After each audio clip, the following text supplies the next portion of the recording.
เราขาดคนเอ้ยเขายังคอยบอกแค่ร้ายเถื่อยังก็บ่ได้ขามันก็บ่ได้เฮ็ดยังมันได้อะคือมันว่าบอกยังอยู่ได้เลยโอนเลยยาคือมันว่าบอกยังอยู่ได้เลยโอนเลยยาคือมันว่าบอกยังอยู่ได้เลยโอนเลยยาเด้อยาเด้อบอกเจ้า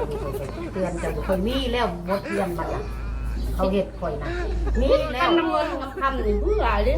พิษกันกะลีอยู่น้ำเงินพิษกันแท้เรื่องพี่น้องเรื่องเงินพิษกะลีใดเงินเราเงินคำนี่บ่ร้านเลยเอาดีน้ำเอาน้ำอดเนาะเอาไปอีต้นคือกับพี่น้องว่าสั้นนั่นแหละย้อนตัวนั้นขนาดคนที่กูสนิทนับถือกันเป็นพี่เป็นน้องกูยังขอความช่วยเหลือบ่ได้บางเถื่อนที่บอกไว้ให้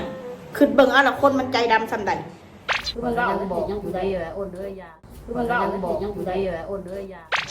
คนหักกันแพงกันขอความช่วยเหลือ1,000-2,000กับคนให้เป็นบอกพี่น้องเป็นปฏิเสธปับนี้ไกลตีนกูนั่นคนแบบนั้นคือมันบอกยังอยู่ได้เลยโอนเลยยาคือมันบอกยังอยู่ได้เลยโอนเลยยาถ้าคนมันคือจะช่วยเหลือกันนะ100-200ก็คือว่าน้ำใจแล้วว่าสั้นซะให้เท่าไรก็ดีใจอันนี้ยังไม่ได้ฟังเหตุผลเลยปฏิเสธก่อนแหละบางคนพี่น้องขี้เดียดบอกมาแล้วกูขี้เดียดซ้ำนี่ละเด้ออันให้ถามเนี่ยเถอะซุ่มติดหนีคนบ่ใส่นี่แม่สูจังไหนจังกาสารแน่ไปขอพรให้รวย